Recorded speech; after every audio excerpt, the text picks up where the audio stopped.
Bonjour à tous, bonjour chers apprenants. Nous allons dans ce cours voir comment faire, après avoir fait un graphique, comment ajouter une courbe de tendance. Donc on peut par exemple utiliser cette feuille de calcul Excel avec chiffre d'affaires, les mois janvier, février, mars, avril, totaux. Pour rappel, on peut mettre en forme notre tableau. Donc je peux sélectionner, donc ça n'a rien à voir avec la courbe de tendance, mais pour montrer simplement comment faire une mise en forme. Par exemple, la plage de données, je peux sélectionner comme ça, la plage de données en faisant glisser la souris. Comme je peux cliquer sur une valeur et avec le clavier faire CTRL plus A pour sélectionner la plage.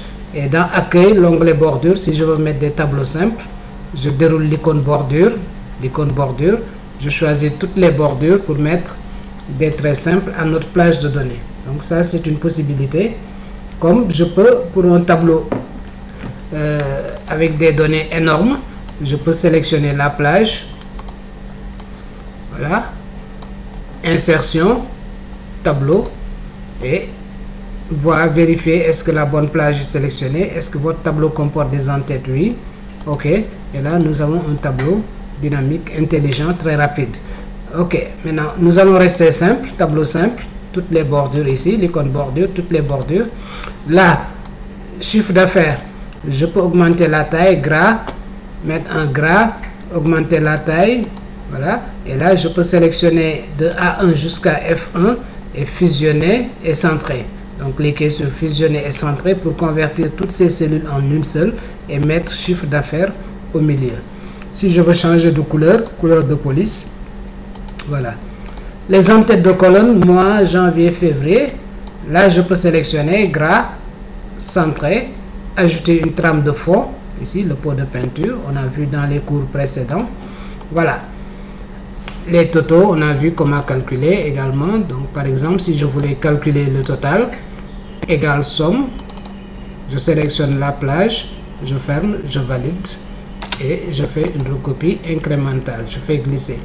Horizontalement égale chose, égale somme, on sélectionne verticalement, on ferme, on valide. Maintenant, ce qui nous intéresse, c'est comment faire un graphique et dans ce graphique, ajouter une courbe de tendance. Donc, pour ce faire, par exemple, ici pour les chiffres d'affaires, je peux sélectionner cette plage-là sans les totaux, aller sur insertion pour faire un graphique et dans insertion histogramme, je choisis histogramme, je prends le premier. Et là, automatiquement, j'ai un graphique avec janvier, février, mars, avril et tout ce qui est bois, métal, divers, donc représenté.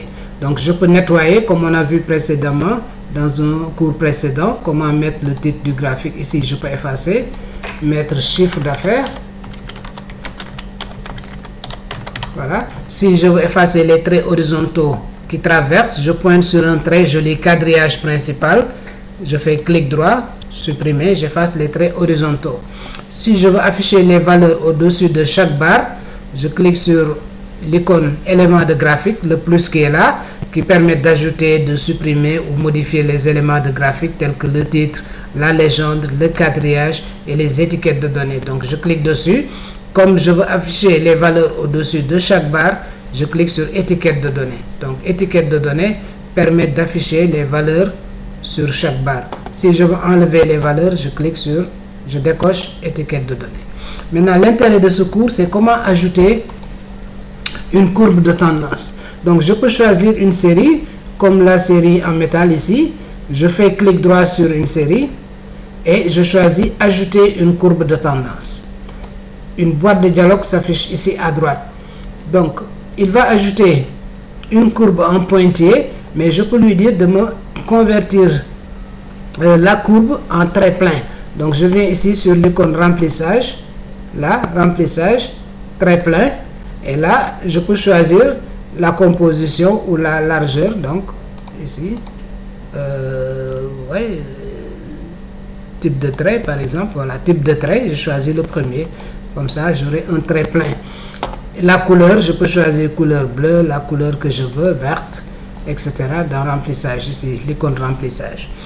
Donc on peut prendre une série et ajouter une courbe de tendance Donc toujours en faisant clic droit sur une série, ajouter une courbe de tendance, et on peut également changer la couleur, le trait, etc. Maintenant, si on veut prolonger la courbe de tendance pour voir l'évolution de la série, on peut voir l'évolution de la série, on veut prolonger la courbe de tendance.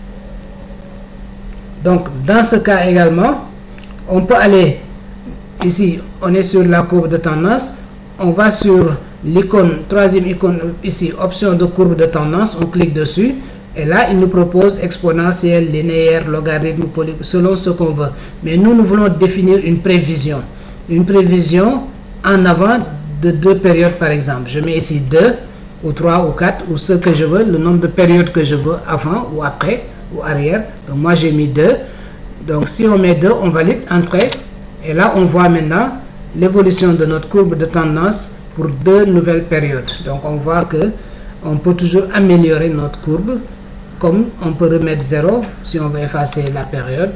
Voilà, donc on peut travailler toujours sur ces données là pour voir comment faire une courbe de tendance. Donc à très vite pour la suite, chers amis.